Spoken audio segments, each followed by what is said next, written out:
Ketika semuanya diawali oleh kesucian, tape mulam idam sarwam, daiwa manusanam sukam, Tuhan akan memberikan sukacita kebahagiaan kepada manusia. Agama Hindu tidak berhenti pada tatanan teori Bapak Ibu, tapi pada aplikasi di dalam tingkah laku.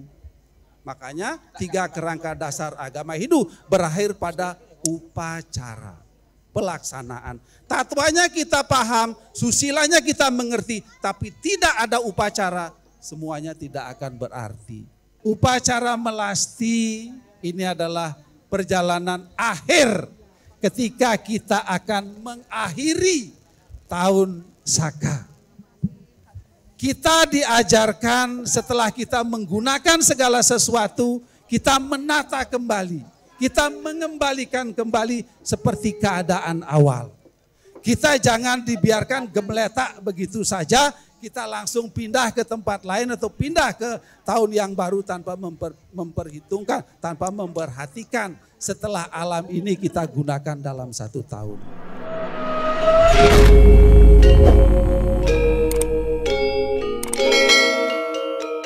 Om Pabigena-mastu Namo Siddhyam, Om Ano Badrah Keretawa Yantu Wiswatah, Adab Dasa Aparitase Udbidah Dewadayada Sadamit Urdayasan Aprayu Raksitara Diwa-diwa. Semoga tidak ada halangan, semoga pikiran-pikiran yang suci, gagasan-gagasan yang bijaksana dan tidak berbahaya datang dari segala penjuru. Semoga kita semua ada dalam lindungan ide Sang Yang Widiwasa dalam wujudnya sebagai Dewata Nawa Sanggu. Sande meraga suci, ide pandita, sande banget wangi yang titiang. Jero mangku, sande taler, sande banget wangi yang titiang. Tokoh-tokoh umat, Bapak Ketua PHDI Jawa Timur, Ketua WHDI, tadi ada Bapak Pembimas, kemudian tokoh kita, Laksdia Purnawirawan Pak Nyoman Aryawan dan Laksda Purnawirawan Pak Sudi Hartawan. Bapak-bapak, ibu-ibu, adik-adik dan anak-anakku sekalian, terimalah wakil panganjali saya, Om Swastiastu. Sekali lagi, Om Swastiastu. Matur suksema nggih. Nah Bapak Ibu, tokoh-tokoh umat sana banget wang yang tiang. Hari ini kita bersama-sama dapat menjalankan salah satu kewajiban atau dharma agama kita. Tadi pembawa acara mengatakan hari ini dalam rangka menyucikan Buana Agung. Jadi kita sebagai umat Hindu dalam rangka mengakhiri pergantian tahun, kita harus menyucikan Buana Agung dan Buana Alit, ya Bapak Ibu. Penyucian Buana Agung ada 2 tahap, melasti dan tawur agung. Oke, hari ini melasti, nanti pada saat dileming sasih kesangenya, kita melaksanakan tawur agung. Kemudian selain menyucikan Buana Agungnya, kita sucikan juga Buana Alit diri kita. Nanti lewat catur brata penyepian. Sehingga besoknya kita menyambut tahun baru Saka 1946, kita sudah dalam keadaan suci, dalam keadaan bersih. Karena ini yang menjadi landasan, menjadi dasar perjalanan kita setahun ke depan. Apa yang kita harapkan itu akan tercapai ketika kita awali dengan kesucian. Ya Bapak Ibu. Di dalam kitab Manusemerti ada ayat 11, Seroka 235 dengan tegas mengatakan, Tape mulam idam sarwam daiwa manusanam sukam, tape madiam budai proktam, tape antam widya darsibi. Para maharsi telah mengalami dan menyatakan, ketika semuanya diawali oleh kesucian, tape mulam idam sarwam, daiwa manusanam sukam, Tuhan akan memberikan sukacita kebahagiaan kepada manusia. Di tengah tape madiam budaya proptam, di tengah ada kesucian. Dalam perjalanan kita harus juga tetap suci. Tape antam wedia darsibi, pada akhirnya kita juga akan mendapatkan apa yang menjadi kita inginkan. Ya Bapak Ibu. Nah, pada hari ini adalah melasti. Ya Bapak Ibu. Napi niko melasti. Hakikat dari melasti itu apa? Itu yang akan saya coba sampaikan, walaupun saya yakin Bapak Ibu sudah banyak yang tahu. Ya Bapak Ibu. Saya tidak bermaksud nasikin segara atau nguyahin segara, tidak. Saya hanya mencoba mengingatkan kepada Bapak Ibu atau kita semua hakikat dari melasti ini. Kalau di dalam lontar Sundari Gamo itu menyatakan melasti ngarannya ngiring perwatek dewata nawasang. Ngamit sarining amerteling telenging segara anganyutaken laraning jagat papa klese letuhing buana. Jadi yang pertama aktivitasnya adalah ngiring perwatek dewata nawasangga. Apa yang dipesankan ngiring perwatek dewata nawasangga? Pada upacara melasti tadi kita bersama-sama dari Pura Agung, namanya ngiring itu kan kita di belakangnya dewa ya, di belakangnya Pertime, di belakangnya senjata dewata nawasangga. Apa yang dipesankan? Dalam menjalani kehidupan kita harus mengikuti petunjuk-petunjuk dewa, petunjuk-petunjuk Tuhan, petunjuk-petunjuk agama. Itu yang dimaksud. Ayo kita gunakan sumber-sumber sastra, ajaran-ajaran suci Weda di dalam kita menjalani kehidupan di dunia ini. Di dalam kita menjalani proses reinkarnasi. Tasmat sastram pramanam te karya-karya via pasti tahu jenata sastra widanoktam karma kartum iharhasi. Begawat kita adian 16 loka 24. Ikutilah, gunakanlah tatmat sastram adalah kitab-kitab suci sebagai petunjukmu, petunjuk kita untuk mengetahui mana yang benar, mana yang salah, mana yang baik, mana yang buruk, mana yang boleh dilakukan, mana yang tidak. Setelah kita mengetahui hal itu, ayo kita jalankan, ayo kita patuhi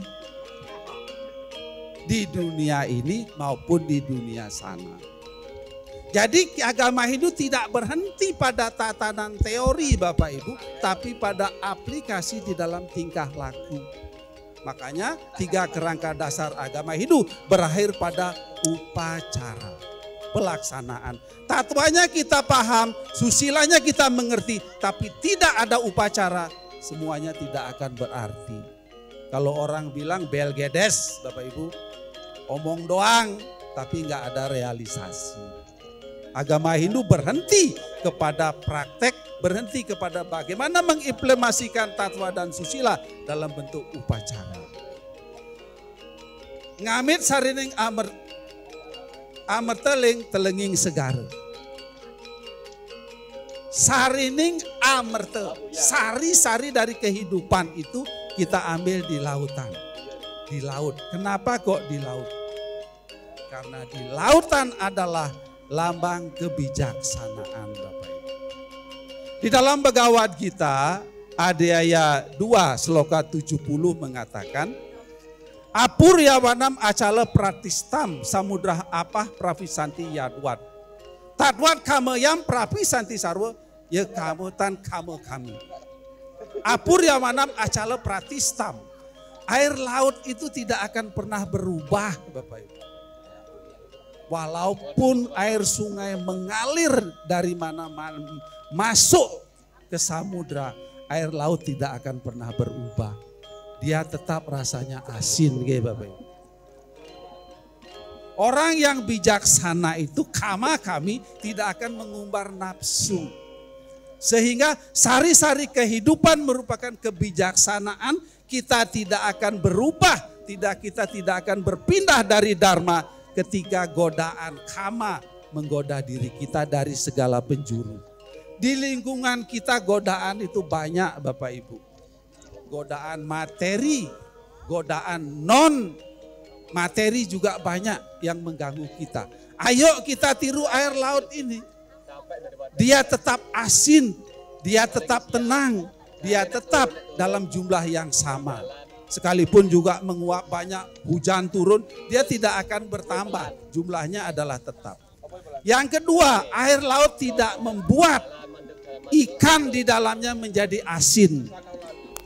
Ya Bapak Ibu, kecuali dibuat jadi ikan asin berbeda. Ya jero mangku. Jadi artinya apa? Kita tidak menjadi sumber petaka bagi orang lain. Kita harus menjaga segala perilaku kita agar tidak mengganggu orang lain. Apa tingkah laku yang harus kita munculkan, yang kita sampaikan, yang kita tanamkan di dalam diri kita, di dalam bergaul. Di dalam Bhagavad Gita, Adhyaya 12 Sloka 13 mengatakan bahwa tidak membenci semua makhluk. Tidak membenci semua makhluk. Jadi ayo kita mengasihi semua. Siapapun itu, semua makhluk, bukan hanya manusia, semua makhluk. Makanya nanti ketika Tawur Agung itu kita menyucikan alam semesta dan makhluk-makhluk yang disebut dengan buta kalanya itu. Bukan hanya manusianya, bukan hanya tumbuhan binatang, bukan, tapi makhluk-makhluk yang tidak ada. Tapi sekali lagi, buta kala itu bukan roh halus, bukan hantu ya Bapak Ibu ya. Bukan kita menyembah hantu atau makhluk-makhluk halus, boten. Buta kala adalah ruang dan waktu. Jadi pada saat Tawur Agung Kesanga, kita menyucikan, menyeimbangkan ruang dan waktu. Buta itu ruang, kala itu waktu. Bumir apa nalo wayuh kam mano budir ewaca. Aham kare iti yame. Bina praketir astada. Kita Bhagavad Gita Adhyaya 7 Sloka keempat. Bumi saat padat, apa saat cair, nala cahaya panas, wayu bayu angin, akasa, kam, aham kare kita iti yame. Itu adalah 8 dari unsur Sayang Widi yang tidak bisa dipisahkan dari alam semesta. Sehingga Tawur Agung nanti adalah menyucikan alam semesta itu. Menyeimbangkan kembali unsur-unsur buta tadi. Tubuh kita ini juga akan terdiri dari Panca Mahabuta. Apa? Teja, Bayu, Akasa, seperti itu. Itu yang disucikan, itu yang diseimbangkan di dalam upacara nanti Tawur Agung. Nah kembali kepada Ngamit sarining amerteleng telenging segara, kenapa kita perlu sifat-sifat kebijaksanaan itu? Tadi saya ngobrol dengan Ide Ratu waktu sambil menunggu, beliau bercerita pada di saat zaman Kali Yuga ini, sekarang kan zaman Kali ya Bapak Ibu. Dharma itu kekuatannya sudah sangat berkurang. Dharma itu sudah lemah kekuatannya. Kalau kita melihat di Bhagavata Purana, Mandala 121, Sukta kedua, Sloka ke-1. Ya. Itu ada 4 yang sudah menurun di dalam zaman Kali Yuga. Ciri-ciri zaman Kali Yuga, kalau tertuang di dalam kitab Niti Sastra itu mengatakan, singgeh yang tekaning juga tekali tanahana luwih saking mahedana.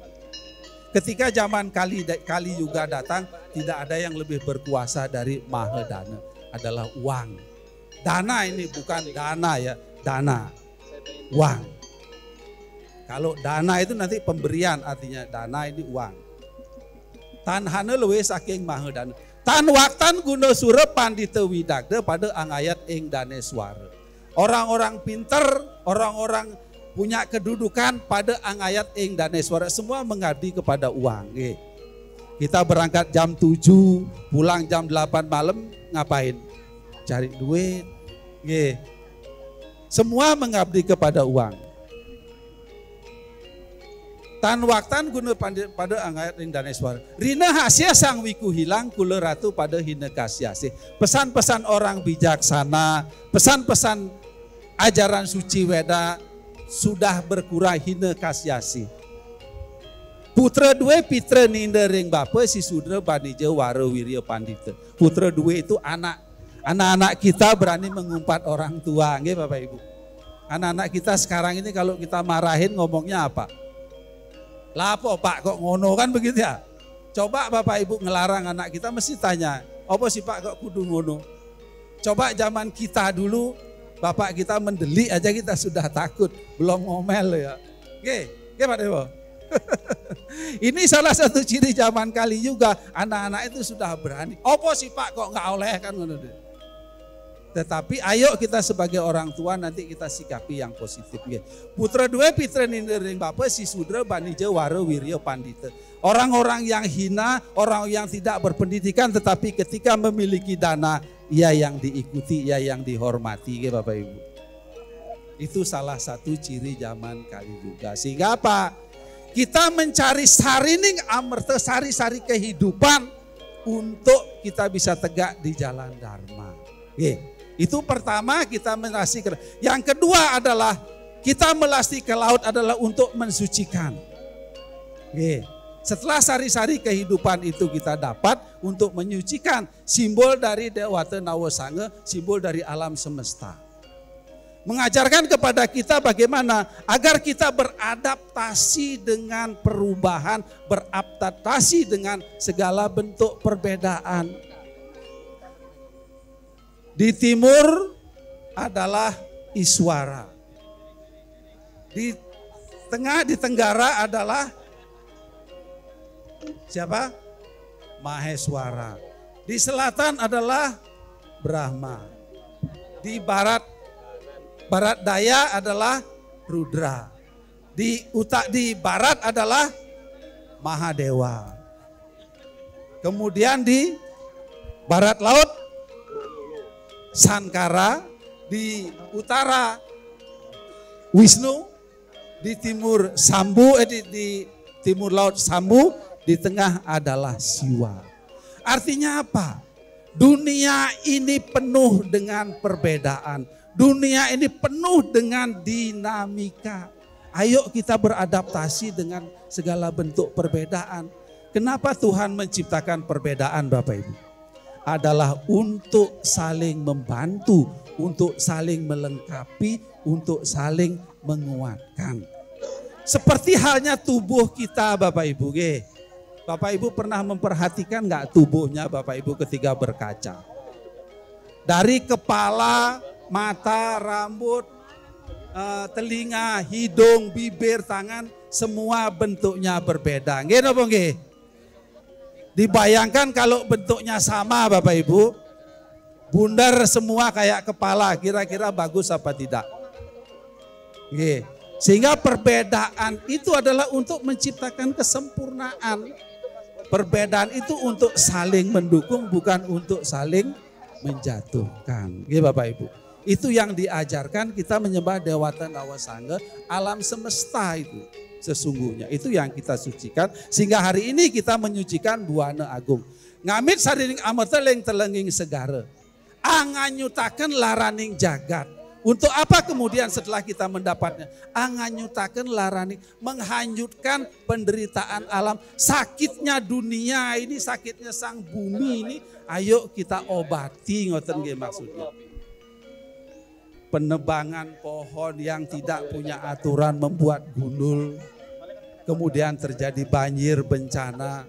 Itu pertanda bahwa alam kita ini sedang menderita, alam semesta kita ini sedang sakit Bapak Ibu.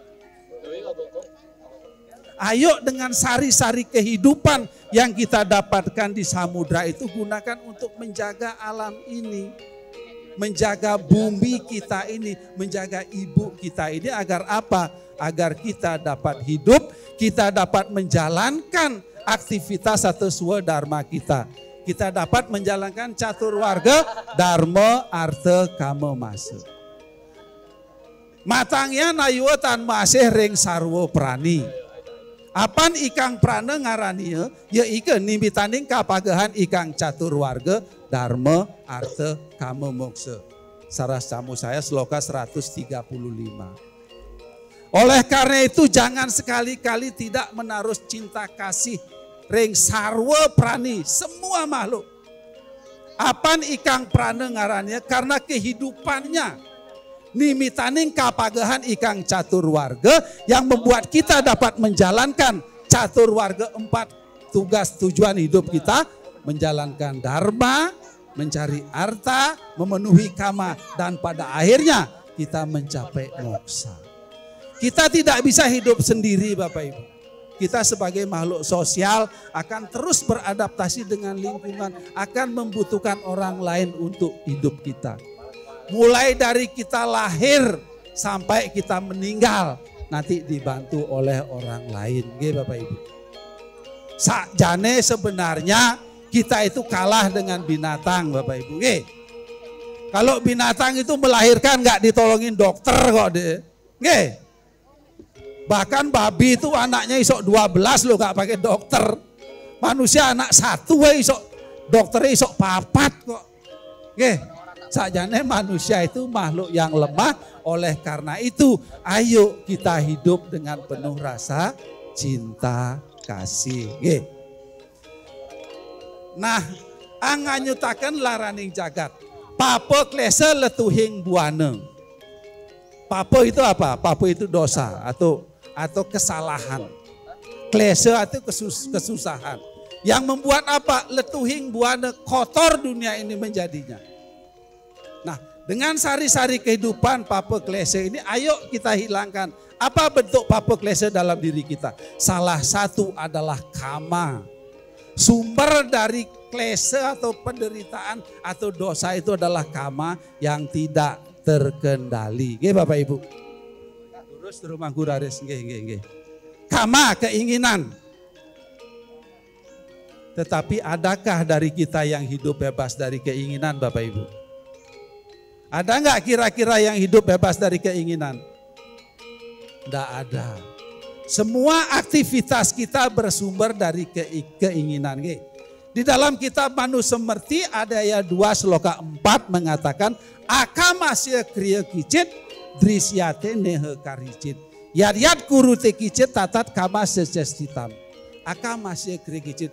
Tidak ada kriya kerja yang didasari atas tidak ada keinginan. Jadi semua aktivitas kita didasari keinginan.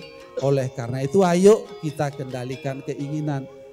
Keinginan yang baik sekalipun Bapak Ibu kalau tidak dikendalikan juga akan mendatangkan penderitaan. Bapak Ibu senang mempunyai, senang mempunyai.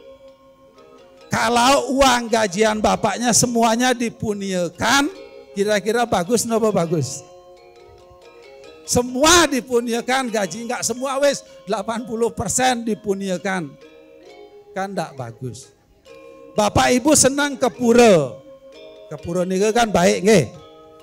Jam 6 di pura. Jam 8 di pura. Jam 11 di pura. Jam 1 di pura, jam 3 di pura, jam 6 maghrib lo jek di pura lah, iki kapan kerja nih lah. Kan tidak baik, harus diatur kapan ke pura, kapan bekerja, kapan di rumah dan lain sebagainya. Semuanya sudah diatur oleh Tuhan untuk apa? Untuk menjaga keseimbangan.